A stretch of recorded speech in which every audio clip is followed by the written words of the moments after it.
The narrator speaks of his grandparents, freed slaves who, after the Civil War, believed that they were separate but equal, that they had achieved equality with whites despite segregation. The narrator's grandfather lived a meek and quiet life after being freed. On his deathbed, however, he spoke bitterly to the narrator's father, comparing the lives of black Americans to warfare and noting that he himself felt like a traitor. He counseled the narrator's father to undermine the whites with yeses and grins and advised his family to agree him to death and destruction. Now the narrator too lives meekly. He too receives praise from the white members of his town. His grandfather's words haunt him, for the old man deemed such meanness to be treachery. The narrator recalls delivering the class speech at his high school graduation. The speech urges humility and submission as key to the advancement of black Americans. It proves such a success that the town arranges to have him deliver it at a gathering of the community's leading white citizens. The narrator arrives and receives instructions to take part in the battle royal that figures as part of the evening's entertainment. The narrator and some of his classmates who are black don boxing gloves and enter the ring. A naked, blonde, white woman with an American flag painted on her stomach parades about. Some of the white men demand that the black boys look at her and others threaten them if they don't. The white men then blindfold the youths and order them to pummel one another viciously. The narrator suffers defeat in the last round. After the men have removed the blindfolds, they lead the contestants to a rug covered with coins and a few crumpled bills. The boys lunge for the money, only to discover that an electric current runs through the rug. During the mad scramble, the white men attempt to force the boys to fall face forward onto the rug. When it comes time for the narrator to give his speech, the white men all laugh and ignore him as he quotes, verbatim, large sections of Booker T. Washington's Atlanta Exposition address. Amid the amused, drunken request that he repeat the phrase, social responsibility, the narrator accidentally says, social equality. The white men angrily demand that he explain himself. He responds that he made a mistake, and finishes his speech to uproarious applause. The men award him a calfskin briefcase and instruct him to cherish it, telling him that one day its contents will help determine the fate of his people. Inside, to his utter joy, the narrator finds a scholarship to the State College for Black Youth. His happiness doesn't diminish when he later discovers that the gold coins from the electrified rug are actually worthless brass tokens. That night, the narrator has a dream of going to a circus with his grandfather, who refuses to laugh at the clowns. His grandfather instructs him to open the briefcase. Inside, the narrator finds an official envelope with a state seal. He opens it only to find another envelope, itself containing another envelope. The last one contains an engraved document reading, "To whom it may concern. Keep this nigger boy running." The narrator wakes with his grandfather's laughter ringing in his ears. The narrator's grandfather introduces a further element of moral and emotional ambiguity to the novel, contributing to the mode of questioning that dominates it. While the grandfather confesses that he deems himself a traitor for his policy of meanness in the face of the South's enduring racist structure, the reader never learns whom the grandfather feels he has betrayed: himself, his family, his ancestors, future generations, or perhaps his race as a whole. While this moral ambiguity arises from the grandfather's refusal to elaborate, another ambiguity arises out of his direct instructions. For in the interest of his family's self-protection, he advises them to maintain two identities. On the outside they should embody the stereotypical good slaves, behaving just as their former masters wish. On the inside, however, they should retain their bitterness and resentment against this imposed false identity. By following this model, the grandfather's descendants can refuse internally to accept second-class status, protect their own self-respect, and avoid betraying themselves or each other. Recalling his time at the college, the narrator remembers with particular fascination the college's bronze statue of its founder, a black man. He describes the statue as cold and paternal, its eyes empty. At the end of his junior year, the narrator takes a job driving Mr. Norton, one of the college's white millionaire founders, around the campus. In an attempt to show the old gentleman the countryside near the campus, the narrator unwittingly drives Norton to an area of ramshackle cabins. The cabins, which once served as slave quarters, now house poor black sharecroppers. Though Norton finds the cabins intriguing, the narrator immediately regrets having driven him to this area, as he knows that Jim Trueblood lives here.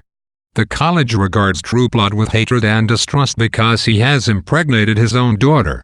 Norton reacts with horror when the narrator reveals this information, but he insists on speaking with Trueblood. Trueblood explains that he had a strange dream and woke to find himself having sex with his daughter. Norton listens with a morbid, voyeuristic fascination. Trueblood expresses wonder at the fact that white people have showered him with more money and help than before he committed the unspeakable taboo of incest.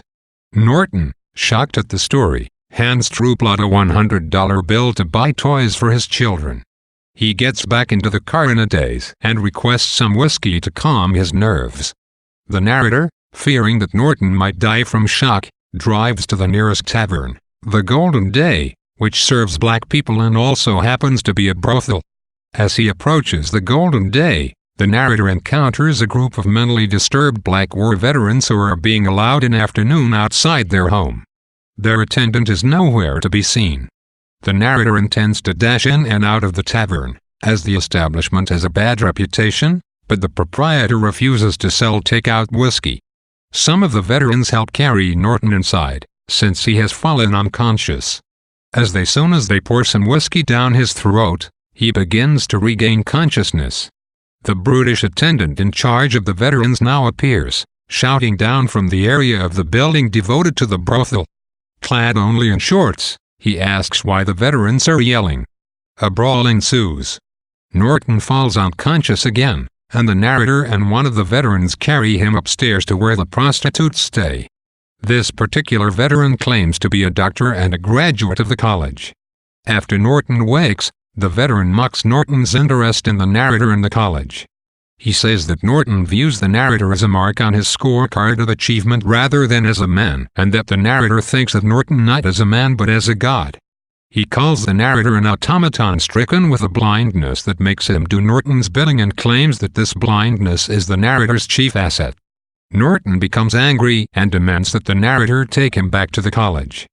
During the ride back, Norton remains completely silent. With Ellison's first detailed image of Chapter 2, he extends his critique of the ideas upheld by Booker T. Washington and his followers. The statue honoring the founder seems to depict an abstract father symbol rather than an actual individual. Though the founder has allegedly made a great mark on history, we never even learn his name. His individuality and humanity seem lost in the statue's cold bronze and stiff expression. The founder's anonymity echoes the absence of Booker T. Washington's name in the narrator's graduation speech after the Battle Royal in Chapter 1, an absence made conspicuous by the narrator's verbatim quotes from Washington's Atlanta Exposition address. Ellison uses the founder as a double for Washington. Both men seemingly set out to design a program for the advancement of black Americans. Washington founded the school now called Tuskegee University, and both, hailed as great visionaries, enjoy fervent worship on the part of their followers. Sadly, within the text both have become invisible men. Not even a record of their names exists in the novel. By omitting their names, Ellison attempts to signify such figures' metaphoric invisibility within the real world, the futility of their actions, their failure to exert any real force on society. The novel also suggests that both men suffer blindness. With the statue's empty eyes, Ellison implies that Washington's philosophy is illusionary. Part of Ellison's derision of Washington lies in his belief that Washington underestimated the power of prejudice among white Americans. Yet, in this chapter, Ellison also explores prejudice from a new angle, examining the social prejudice that emerges from economic and educational inequalities and that can exist between educated and uneducated blacks. Just as the monetary rewards of the Battle Royal incite the narrator and his classmates to turn on one another in Chapter 1, the rewards of social advancement offered by the college incite the students and faculty to turn their backs on one of the least empowered groups of American blacks, the poor sharecroppers. In an attempt to conform to the role of the model black citizen expected of them by white trustees, These higher status blacks disown the dishonorable Jim Trueblood. This attempt to break from the lower status blacks in order to gain greater favor with the white community seems to illustrate the narrator's grandfather's statement in Chapter 1 that blind conformity to the good slave rule constitutes an act of treachery.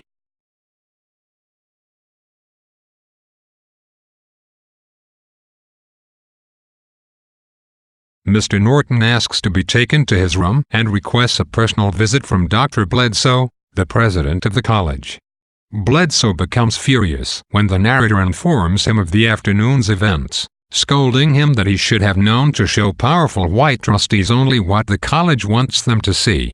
When Bledsoe arrives at Norton's room, he orders the narrator to leave and instructs him to attend the chapel service that evening. In his room later that afternoon, the narrator receives a message that Bledsoe wants to speak with him in Norton's room. He arrives to find only Mr. Norton, however, who informs him that Bledsoe had to leave suddenly but that the narrator can find him in his office after the evening service. Norton says that he explained to Bledsoe that the narrator was not responsible for what happened and adds that he thinks that Bledsoe understands. Reverend Homer A. Barbee speaks at the chapel service. He is African American and wears dark glasses. He tells the story of the founder, who was born into slavery and poverty but possessed a precocious intelligence. The founder was almost killed as a child when a cousin splashed him with lye, rendering him impotent. After 9 days in a coma, he woke, as if resurrected. He taught himself how to read and later escaped slavery. He went north and pursued further education. After many years, he returned to the South and founded the college to which he devoted the rest of his life's work. The sermon deeply moves the narrator. Barbee stumbles on the way back to his chair, and his glasses fall from his face. The narrator catches a glimpse of Barbee's sightless eyes and realizes that Barbee is blind. After the service, the narrator meets with Bledsoe, who is angry that the narrator took Norton to the old slave quarters, Jim Trueblood's cabin, and the Golden Day. The narrator protests that Norton ordered him to stop at the cabin. Bledsoe replies that white people constantly give foolish orders and that the narrator, having grown up in the South as a black man, should know how to lie his way out of such situations. Bledsoe says that he will have to investigate the veteran who mocked Norton. He picks up a slave's leg shackle and informs the narrator that he must be disciplined. The narrator threatens to tell everyone that Bledsoe broke his promise to Norton not to punish him. Bledsoe responds angrily that he has worked hard to achieve his position of power and that he doesn't plan to lose it. Rather than expel the narrator outright, Bledsoe tells him to go to New York for the summer and work to earn his year's tuition. Bledsoe hints that if he does well he will earn the right to return to school. He offers to send letters of recommendation to some of the trustees to ensure that the narrator gets work. The next day, the narrator retrieves 7 sealed letters and assures Bledsoe that he doesn't resent his punishment. Bledsoe praises his attitude, but the narrator remains haunted by his grandfather's prophetic dying words. Dr. Bledsoe proves a master of masks. Imperious and commanding with the narrator, he becomes conciliatory and servile with Mr. Norton. Moreover, when the narrator protests that he drove Norton to the old slave quarters only according to orders, Bledsoe bursts out, "Damn what he wants. We take these white folks where we want them to go, we show them what we want them to see." The narrator learns, to his shock, that the surface appearance of humble civility in fact constitutes a mere mask under which Bledsoe manipulates and deceives powerful white donors to his advantage.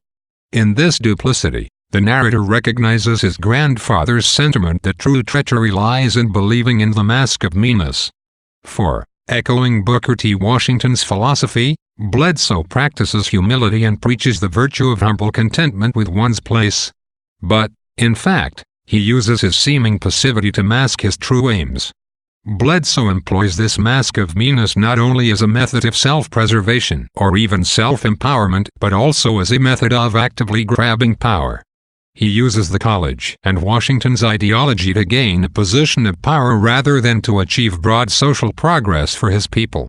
Bledsoe's declaration that he has played the nigger long and hard to get to his position and won't have one young, naive student vanquish his accomplishments reveals his priorities. His concern for the college's image masks his greater fear that his own image would be defiled and his power stripped. To remain in power, Bledsoe must prevent the narrator from lifting his mask and exposing his duplicity. By shipping the narrator off to New York, he preserves his cover. Moreover, the proposition to get the narrator hired in New York, it soon becomes clear, constitutes an act of duplicity in itself. Though Bledsoe has no intention of helping the narrator continues to trust in Bledsoe, illustrating that he has still not fully learned to look beneath surfaces. He overlooks Bledsoe's propensity for double-dealing precisely when he should most remember it. On the bus to New York, the narrator encounters the veteran who mocked Mr. Norton and the college. Dr. Bledsoe has arranged to have the man transferred to a psychiatric facility in Washington, D.C. The narrator cannot believe that Bledsoe could have anything to do with the transfer, but the veteran winks and tells him to learn to see under the surface of things. He tells the narrator to hide himself from white people, from authority, from the invisible man who is pulling his strings. Crenshaw, the veteran's attendant, tells him that he talks too much. The veteran replies that he verbalizes things that most men only feel. Before switching to another bus, the veteran advises the narrator to serve as his own father.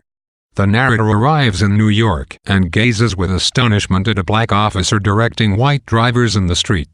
He sees a gathering on a sidewalk in Harlem, in which a man with a West Indian accent, whom he later learns is Ras the Exhorter, gives a speech about chasing them, the whites, out. The narrator feels as though a riot might erupt at any minute. He quickly finds a place called the Men's House and takes a room. Over the next few days, the narrator delivers all of the letters of recommendation that Bledsoe gave him except for one, which is addressed to a Mr. Emerson. A week passes, but he receives no response. He tries to telephone the addressees, all trustees of the college, only to receive polite refusals from their secretaries. His money is running out, and he begins to entertain vague doubts about Bledsoe's motives. The narrator sets out to deliver his last letter and meets a man named Peter Wheatstraw, who speaks in a black dialectical banter and recognizes the narrator's southern roots. Wheatstraw describes Harlem as a bear's den, which reminds the narrator of the folk stories of Jack the Rabbit and Jack the Bear. The narrator stops for breakfast at a deli. The waiter says he looks like he would enjoy the special: pork chops, grits, eggs, hot biscuits, and coffee. Insulted by the waiter's stereotyping, the narrator orders orange juice, toast, and coffee. The narrator arrives at Mr. Emerson's office. He meets Emerson's son, a nervous little man. The son takes the letter and goes off to read it, only to return with a vaguely disturbed expression, chattering about his analyst and about injustice. Finally, the son allows the narrator to read the letter. Bledsoe has told each of the addressees that the narrator has earned permanent expulsion and that Bledsoe had to send him away under false pretenses in order to protect the college. Bledsoe requests that the narrator be allowed to continue undisturbed in his vain hopes of returning to college while remaining as far as possible from our midst. Emerson says that his father is a strict, unforgiving man and that he will not help the narrator, but he offers to secure the narrator a job at the Liberty Paints plant. The narrator leaves the office full of anger and a desire for revenge. He imagines Bledsoe requesting that Emerson hope the bearer of this letter to death and keep him running. He calls the plant and is told to report to work the next morning. During the time in which the novel is set, Booker T. Washington's philosophy that blacks should put their energy toward achieving economic success rather than agitate for social equality reigned in the South as the predominant ideology for the advancement of black Americans. Both white and black Southerners embraced this approach at the time. At The Golden Day in Chapter 3, the veteran succinctly points out the blindness and enslavement that this philosophy entails, and Bledsoe expels him from the South just as he expels the narrator. Unlike the narrator, however, the veteran has desired such a relocation for years. He has used free speech to defy the masquerade and, accordingly, has won the freedom that he desired. The veteran's success, however, is merely a Pyrrhic victory. His trip north leads only to further confinement and another asylum. In his attempt to clarify the American power system for the narrator, the veteran revisits the dollar marionette motif with the image of important men pulling strings. Those controlling the narrator's life remain invisible, hidden behind masks. Pulling his strings, they treat him like an object rather than an individual human being. In his belief that these puppet masters are white, however, the veteran fails to recognize the manner in which black men like Bledsoe wield the same sort of control over other blacks. But while Bledsoe manipulates the self-understanding of his students, he himself seems blind to his own role as a tool of the white hierarchy.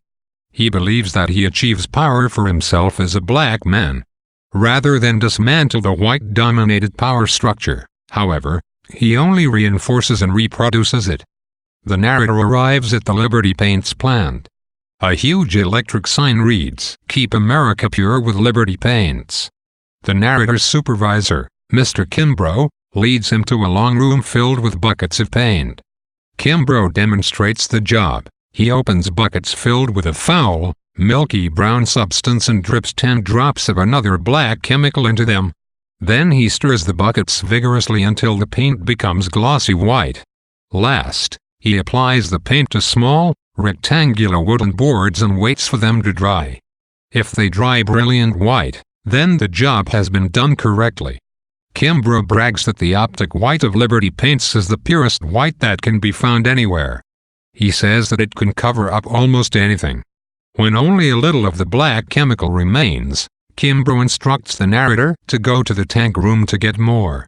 There, however, the narrator finds 7 tanks marked by incomprehensible codes, leaving him unable to determine which tank contains the right chemical. He chooses one by scent and continues to mix and paint the tiles, but the tiles turn out sticky and gray, not hard and glossy. Kimbrough returns and becomes infuriated, scolding the narrator for putting concentrated remover into the paint and thereby ruining some 75 buckets of paint. Kimbrough fills the dropper with the correct chemical and leaves the narrator to his job. The paint samples still dry with a vague gray tinge, but Kimbrough doesn't seem to notice. Later, the narrator is sent to the furnace room to assist the engineer, Lucius Brockway. Brockway, who believes that assistants are always college-educated men who want to usurp his job, declares that he doesn't need an assistant but sets the narrator to work anyway. He instructs the narrator to watch the pressure gauges on the boiler. Brockway takes pride in his indispensable role in making optic white paint, Liberty Paint's trademark color, since he alone can mix the base for the paint correctly. The slogan for the color is, "If it's optic white, it's the right white." The slogan reminds the narrator of an old Southern saying, "If you're white, you're right." Lunchtime arrives, and the narrator returns to the locker room to retrieve his lunch, interrupting a union meeting. Some members accuse him of being a fink, or an informer, when they hear that he is Brockway's assistant. The men resolve to investigate the narrator and then allow him to retrieve his lunch. When Brockway learns about the union meeting, he becomes furious and threatens to kill the narrator if he doesn't leave the plant. The narrator denies belonging to the union. Brockway and the narrator begin pummeling each other until Brockway loses his dentures while biting the narrator. Brockway blubbers about the union trying to steal his job. The narrator notices the boilers hissing, and Brockway shouts for him to turn the valve in order to lower the pressure. The narrator doesn't have the strength to do so, however, and the boiler explodes. The narrator falls unconscious under a pile of machinery and stinking goo. The narrator's experiences at the Liberty Paints plant give Ellison the chance to debunk a social and historical myth prevalent since before the Civil War that of the North as the land of freedom for black Americans. The North, it turns out, perpetuates its own racist social structure, with which the narrator becomes further acquainted in the second half of the novel. The Liberty Paints plant serves as an extended metaphor for racial inequality in America. The factory's authorities, with their slogans emphasizing concepts of whiteness and purity, imply the moral superiority of their whiteness. The inclusion of liberty in the factory's name emphasizes that the factory's leaders' notions reflect those held by the leaders of America, a country supposedly founded on liberty and equality but in fact, ironically, advocating more freedom for the individuals it deems worthiest. When Brockway boasts that one would have to crack open a chunk of coal painted with Liberty Paint's optic white in order to determine its black essence, He illustrates how blackness becomes invisible beneath whiteness at the plant. Mr. Kimbrough brags that the paint's pure whiteness will cover anything, and indeed it covers the black chemical used to create it. That this specific shade of white is called optic equates whiteness with clarity. This label is ironic, however, because the brilliance of the paint is blinding. Like a mask, the paint covers and conceals. The narrator wakes in a hospital to see a doctor with what appears to be a bright third eye glowing in the center of his forehead. The narrator finds himself wearing a white pair of overalls. The doctor gives him something to swallow, and he loses consciousness again. Later, he wakes on a cot to see the third eye burning into his own eye. The doctor asks him for his name, but the narrator can only think about his pain. The pink-faced doctors begin using electrical shock treatment on him. The narrator cannot remember why he's in the hospital. He hears machines humming in the background and music that sounds like the cry of a woman in pain. The doctors argue about how to proceed with the narrator. One wants to continue with the electrical shocks, while another believes that such means are rather primitive and argues that they wouldn't use electrical shocks on someone with a Harvard or New England background. The first doctor declares that electric shock will have the effect of a lobotomy, a surgical procedure that involves severing nerve fibers in the brain to alleviate certain mental disorders, and adds that both the narrator and society will be the better for this procedure. Someone suggests castration, but the doctor in charge chooses to continue with the electric shocks. As the shocks hit the narrator, someone muses that he is dancing, noting that they, black people, really do have rhythm. The doctors ask the narrator a question, but he cannot understand the words. They write their question down on a card. "What is your name?" The narrator realizes that he cannot remember his name. The doctors barrage him with other written questions relating to his identity, but the narrator can respond with only a mute stare. Asked his mother's name, he can think only that a mother is one who screams when you suffer, and again he hears the screams of the hospital machines. The doctors then write, "Who was Buckeye the Rabbit?" The narrator thinks in confused, angry amusement that he is Buckeye the Rabbit, and he becomes annoyed to think that the doctor has hit upon his old identity.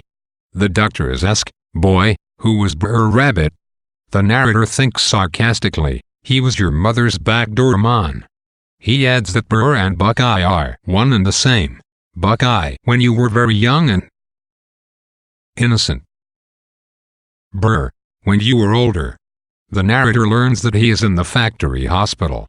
The doctors tell him that he is cured and should dress and sign some papers in order to receive his compensation check. The director of the hospital urges him to find a quieter, easier job, since he is not ready for the difficulties of factory work. The narrator asks whether the director knows Mr. Norton or Dr. Bledsoe, joking that they are old friends of his. The narrator leaves the hospital feeling as though an alien personality has taken hold of him. Roaming around in a trance-like stupor, he realizes that he has overcome his fear of important men like the trustees and Bledsoe. He wanders into the subway and sees a platinum blonde woman biting a red apple as the train heads for Harlem. The narrator leaves the subway and collapses on the street. Several people help to carry him to the home of a kind black woman named Mary. When he wakes, she asks him why he came to New York City from the South. He replies that he wanted to be an educator. She cautions against the city's corrupting influence. She, too, came from the South and says, "I'm in New York, but New York ain't in me." The narrator gets up to leave, and Mary tells him that he should come back if he ever wants to rent a room somewhere besides the men's house, adding that she offers a fair rent. The narrator's white overalls draw hostile stares at the men's house. He knows that he can no longer live there. He scorns the ideals of older advocates of racial progress still mired in their dreams of black business empires. He pities those who still believe in the post-Civil War dreams of freedom within segregation. He mocks those who work in significant jobs but don expensive clothing and affect the manners of courtly Southern congressmen, hoping to cover up their low social status. As he heads for the elevator, the narrator sees a laughing man whom he mistakes for Dr. Bledsoe. He promptly empties a spittoon on the man's head, but then discovers that his victim is a prominent Baptist preacher. He escapes before anyone can catch him. He later persuades an amused porter to retrieve his belongings from inside the building and learns that the men's house has banned him for 99 years and a day. The narrator takes a room at Mary's apartment. He bristles with irritation at her constant expectation that he will take up some leadership role in the black community. Yet she never criticizes him when he fails to do so, or when he cannot pay for food or rent. The narrator begins to feel the desire for activism anyhow. Within himself he feels a spot of black anger. His old urge to give speeches returns as winter settles over New York. The narrator encounters a street vendor selling baked yams and experiences a sudden nostalgia for the South. He buys 3 to eat as he walks down the street, feeling totally free. He imagines his classmates' shock at seeing him with these emblems of Southern culture. He scorns them for distancing themselves from all of the things that they in fact like: yams, chitterlings, and boiled hog's maws. He comes upon a crowd of people gathered to watch as an eviction takes place. The crowd regards this act of dispossession as a common occurrence. White men drag household furnishings out of an apartment and lug one chair out the door with an old black woman still sitting in it. Looking at the contents of the old woman's and her husband's life scattered roughly across the pavement, the narrator identifies acutely with the couple. He becomes angry and spontaneously delivers a rousing speech that incites the crowd to resistance. The crowd then carries the couple's belongings back into the building. The police arrive, and the narrator flees. He thinks that he has successfully escaped when he hears a voice behind him. That was a masterful bit of persuasion, brother. The voice belongs to a white man, who claims he is a friend. He takes the narrator to a coffee house and tries to persuade him to become a paid spokesperson for his political organization's Harlem branch. The narrator turns him down. The man tells him that his name is Brother Jack and gives him a phone number to call should he change his mind. The narrator changes his mind as soon as he returns to Mary's home, realizing that she has been housing and feeding him for free since his compensation check from the factory ran out weeks earlier. He calls the number that Jack gave him and agrees to meet him on Lenox Avenue. A car pulls up with Jack and several other men inside. They drive to a hotel called the Chthonian, where a cocktail party seems to be taking place. Jack introduces the narrator to his mistress, Emma, who whispers not quite softly enough to Jack, "But don't you think he should be a little blacker?" Members of the Brotherhood drive the narrator to a rally, telling him to hold off his speech until the crowd becomes frenzied. The rally takes place in a former boxing ring. The narrator notices a torn photograph of a former prize-fight champion who lost his vision during a rigged fight and later died in a home for the blind. As the narrator climbs the ramp to the stage, the spotlight blinds him temporarily. The crowd chants, "No more dispossessing of the dispossessed." As the narrator steps to the microphone, the glaring light prevents him from seeing the audience. In his nervousness, he forgets all of the catchphrases that he has read in the literature of the Brotherhood and decides to improvise. The narrator's speech plays on an extended metaphor of blindness and aligns itself along a dichotomy of they and we. In his oratory, the narrator says that they have dispossessed each one of us of an eye. We walk down the sidewalks, he says, blind on one side, while an oily scoundrel in the middle of the street throws stones at us. The narrator calls to the crowd to regain our sight and band together so that we might see both sides of the street. The audience applauds thunderously when he finishes. He steps blindly from the platform, stumbling into the arms of his admirers. Afterward, some of the brothers criticize his speech for its inflammatory, unscientific style. They decide to send the narrator to Brother Hambro to nurture his natural talent for speaking, but infuse it with the rhetoric of the Brotherhood. The narrator returns home feeling like a new person, radically different from the boy expelled from college.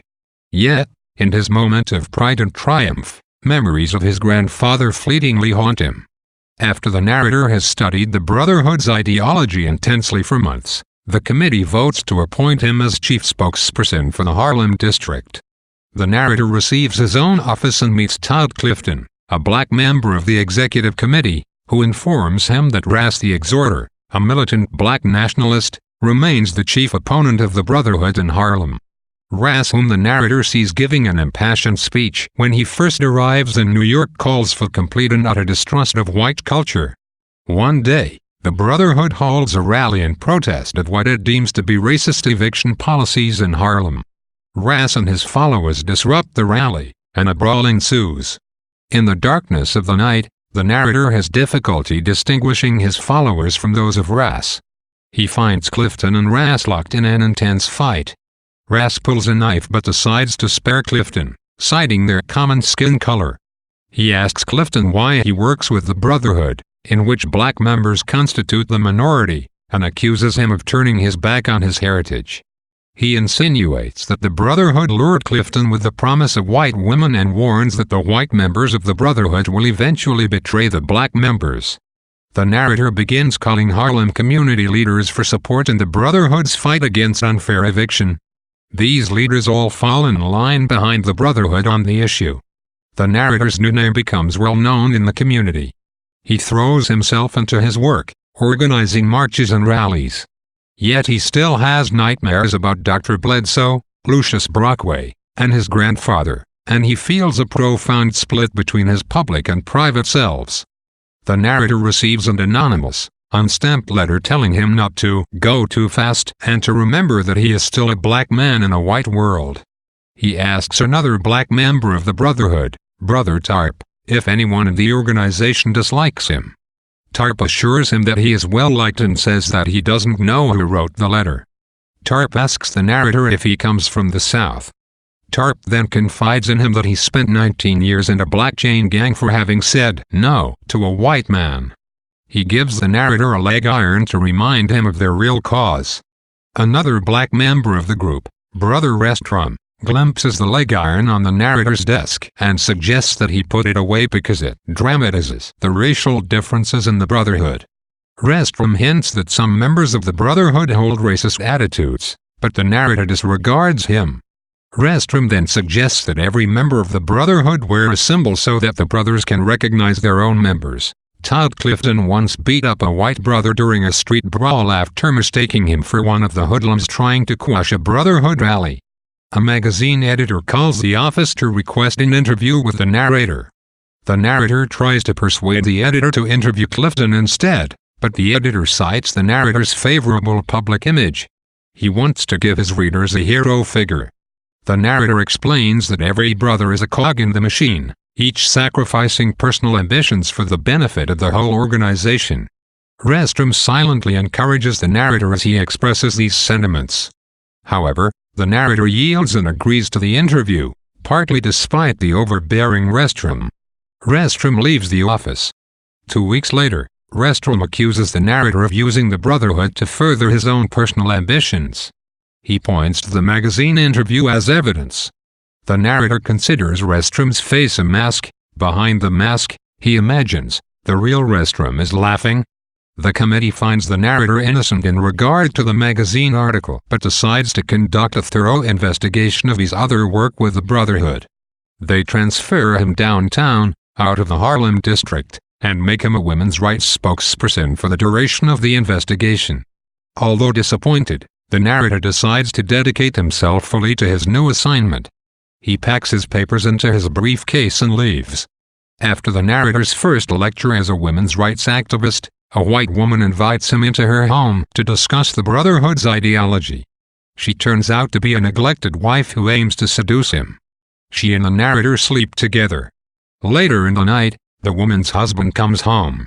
Since the husband and wife sleep in separate bedrooms, he simply pokes his head inside her darkened room, briefly asking her to wake him early in the morning. When the wife bids him a good night's rest, he returns the sentiment, but with a short dry laugh. The narrator dresses and rushes from the building, unsure of whether he dreamed the husband, and incredulous that the husband seemed not to notice him. He vows never to get himself into such a situation again. The Brotherhood summons the narrator to an emergency meeting. The members inform him that he will be transferred back to Harlem and that Clifton has disappeared. The Brotherhood has lost popularity in Harlem, while Ras has gained an ever larger following. Jack tells the narrator that he must attend a strategy meeting the next day. The narrator visits a bar, one of his old Harlem haunts. He recognizes two men who have attended some of his speeches and addresses them as brother. They react with hostility. He learns that many of the jobs that the Brotherhood procured for Harlem residents have disappeared. These men themselves have left the organization. Some men accuse the narrator of getting white fever when he moved to lecture downtown. He returns to his old office to look for Brother Tarp, but fails to find anyone in the building. He discovers that Harlem membership in the Brotherhood has declined due to a change in the Brotherhood's emphasis from local issues to national and international concerns. The narrator waits to be called to the strategy meeting that Brother Jack mentioned, but the call never comes. He hurries to headquarters anyway and finds the meeting already in progress. The narrator realizes that the other members intended to exclude him all along. Furious, he leaves the building and goes to shop for shoes. He spots Todd Clifton peddling Sambo dolls in the street. The American stereotype of Sambo dates back to the time of slavery, denoting a docile but irresponsible, loyal but lazy slave. Clifton sings out a jingle while the dolls dance in a loose limb motion. The narrator feels betrayed. Clifton sees some white police officers coming toward him and sweeps up his Sambo dolls, hastening around the corner. Apparently Clifton knows that he is not allowed to sell his dolls on the street. Clifton bids the audience that he had gathered to watch his display to follow him. The narrator spots one of the dolls left behind and begins to crush it with his foot. Seeing one of the policemen nearby, however, he picks up the doll and puts it in his briefcase. He begins working away, but as he comes around another corner he sees a huge crowd gathered. Clifton stands in the midst of it, flanked by policemen. The narrator then sees Clifton strike one of the officers, and the officer draws his gun and shoots Clifton dead. The narrator returns to Harlem in a stunned daze, haunted by the memory of Clifton's death and of the black doll. Once he reaches his office, he tries to make the doll dance. He finally realizes that Clifton was manipulating it with a black string attached to its back. He stares at the doll until someone knocks at his door. A group of weeping young Brotherhood members asks him if Clifton is dead. The narrator confirms the story. He then tries to call the headquarters for instructions but receives no answer. He rallies the members in his building to stage a funeral march for Clifton and sends some women to claim the body from the morgue. He notifies the community churches of the funeral and publicizes Clifton's untimely, unnecessary death. When the march takes place 2 days later, the community is stirred and angry. Hundreds of former members of the Brotherhood show up to march. The narrator delivers a sobering speech to the audience. Once the speech is over, the narrator senses a heavy tension in the crowd. He hopes that members of the Brotherhood will harness that tension and recover their influence in the Harlem community. These chapters focus sharply on the ideas of belonging and betrayal. While the narrator believes that he serves the interest of black Americans by joining with the Brotherhood, the former members of the Harlem branch shun him when he attempts to strike up a friendly conversation. They see his continued membership in the Brotherhood as a betrayal of the black community. On the other hand, the narrator himself feels betrayed in these chapters, first when he discovers Clifton selling the Sambo dolls, and later when he learns that the Brotherhood has deliberately excluded him from their strategy meeting. The men that the narrator encounters in the bar have left the Brotherhood in anger at the organization's gradual abandonment of the Harlem community. They thus distance themselves from the group's treachery, but, in the process, they lose their political voice. Clifton, too, has left the Brotherhood, again perhaps on principle. Unlike these men, however, he does not fall silent but rather commits a worse treachery against his community. Not only do his puppets perpetuate stereotypes of blacks, but he also conforms to the represented stereotype by trying to please his audience in a servile way. Nevertheless, Clifton's peddling of the dolls exhibits a more complex attitude toward race relations than a simple acceptance of stereotypes. He seems to offer a veiled commentary on the racial stereotype of the grinning, yes, saying good slave as he urges his listeners to stretch the doll by the neck and not worry about breaking it. Clifton intends to mock those who fulfill the stereotypical slave-master relationship with his assertion that the good slave lives for the sunshine of the white spectator's smile. On the other hand, He seems to sneer at those who think that they can escape the effects of this degrading stereotype. Clifton himself suffers the penalty for not confining himself to the good slave role. Though he defies white authority by rising up against the police officer, his deviation from his proper place leads immediately to his death. In the end, Clifton's selling of the dolls, whether undertaken as a last resort to fit into society or as a veiled act of defiance, proves much more dangerous than the other former Brotherhood members' retreat into silence. The narrator returns to his office to find Brother Jack and the other committee members waiting for him. They're angry that he has associated the Brotherhood with the protest of Todd Clifton's death without the committee's approval. Jack informs the narrator that he was hired not to think but to talk and to say only what the Brotherhood tells him to say. The Brotherhood officially regards Clifton as a traitor to the organization's ideals. Jack cites the group's alleged objection to Clifton's anti-Negro dolls and would never have endorsed the eulogy that the narrator gave. The narrator replies that the black community has accused the Brotherhood itself of betrayal. Jack says that the Brotherhood tells the community what to think. The narrator accuses Jack of trying to be the Great White Father. Just then, one of Jack's eyes, a false one, pops out of his head into a drinking glass on the narrator's desk. He informs the narrator that he lost the eye while doing his duty, stating that his personal sacrifice proves his loyalty to the Brotherhood and its ideals. The argument winds down, and the committee takes its leave of the narrator. Jack instructs him to see Brother Hambro, a white member of the organization, to learn the Brotherhood's new program. The Harlem community's outrage over Clifton's death continues to build.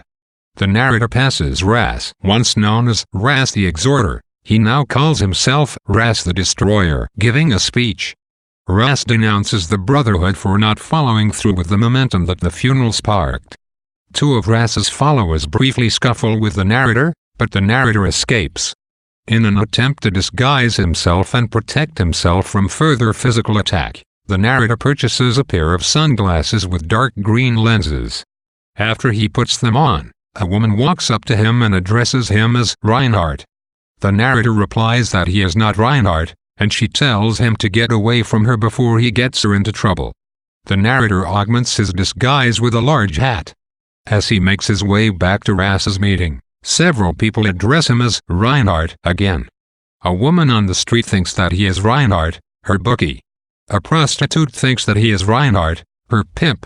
He passes a gathering of people waiting for Reverend Reinhardt, the spiritual technologist, to hold a revival. The narrator is astounded at his ignorance of Reinhardt's identity, with which apparently everyone else in the community is familiar.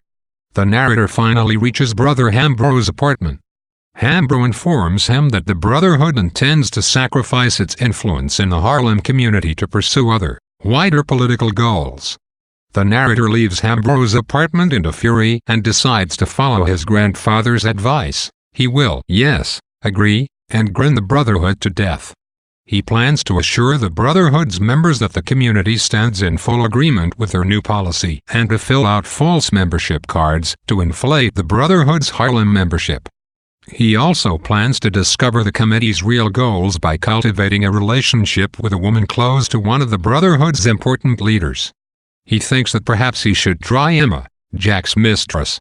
At this point in the novel, the narrator finally loses the illusion that he can remain a free individual within the Brotherhood. He learns that the condition for membership in the Brotherhood is blind obedience to its ideology. Just as his college hired him to show Mr. Norton only what the college wanted Mr. Norton to see, the Brotherhood has hired him to say only what it wants people to hear, to be like the dancing Zambo doll, playing a role defined by the Brotherhood. Crowds begin to form in Harlem at the slightest provocation. Store windows are smashed and clashes erupt. Ras agitates the pointless violence further. The narrator sends out Brotherhood members to discourage the violence and denounces the press for exaggerating minor incidents. He reports at the Brotherhood headquarters that the Harlem branch has instituted a cleanup campaign to clear the neighborhood of trash and distract the people from Todd Clifton's death. He lies to them that Harlem has begun to quiet down and hands them a false list of new members. The Brotherhood fails to detect the narrator's deception. The narrator decides against using Emma to discover the real goals of the Brotherhood. Instead, he decides to use Sybil, a neglected wife of one of the Brotherhood members, who had once indicated that she wanted to get to know him better. Inviting her to his apartment, he plans to act smooth and charming like Reinhardt. He succeeds, however, only in getting himself and Sybil drunk. She has no interest in politics and only wants him to play a black savage in her rape fantasy. The narrator suddenly receives a frantic call from the Brotherhood in Harlem, asking him to come as soon as possible. He hears the sound of breaking glass, and the line goes dead. He grabs his briefcase and puts Sybil in a cab headed downtown. He himself walks uptown toward Harlem. As he passes under a bridge, a flock of birds flies over him and covers him with droppings. A riot erupts in Harlem. The narrator encounters a group of looters who give conflicting stories about what caused the initial outbreak. One mentions a young man everyone is mad about, obviously referring to Clifton. Others mention Ras, while still others talk of a white woman having started the first clash. The narrator learns that Ras is inciting the violent destruction, and he realizes that the Brotherhood had planned the race riots all along, deliberately ceding power to Ras and allowing Harlem to fall into mass chaos. He becomes caught up in one rioter's plans to burn down a tenement building and runs from the burning building, only to realize he has left his briefcase inside. He risks the flames to retrieve it. He wants to put on his Reinhardt costume, which is in his briefcase, but the sunglasses have broken. Continuing to run through the chaos, he comes to a looted building where bodies appear to hang lynched from the ceiling. In fact, the bodies are mannequins. He then encounters a spear-wielding Ras, dressed in the costume of an Abyssinian chieftain and riding a black horse. Ras calls for his followers to lynch the narrator as a traitor to the black people and to hang him among the mannequins. The narrator tries to explain that the black community, by turning against itself now, by burning and looting its own homes and stores, is only falling into the trap that the Brotherhood has set. But Ras yells for the narrator's death, and the narrator runs away. He escapes only to encounter two police officers in the street, who ask to see the contents of his briefcase. He runs and falls through an open manhole into a coal cellar. The police mock him and put the manhole cover back in place, trapping him underground. In order to provide himself with light, the narrator burns the items in his briefcase one by one. These include his high school diploma and Clifton's doll. He finds the slip of paper on which Jack had written his new Brotherhood name and also comes across the anonymous threatening letter. As the paper is burned to ashes, he realizes that the handwriting on both is identical. He sleeps and dreams of Jack, Emerson, Bledsoe, Norton, and Ras. The men mock him, castrate him, and declare that they have stripped him of his illusions. He wakes with their cries of anguish and fury ringing in his ears. He decides to stay underground and affirms, "The end was in the beginning."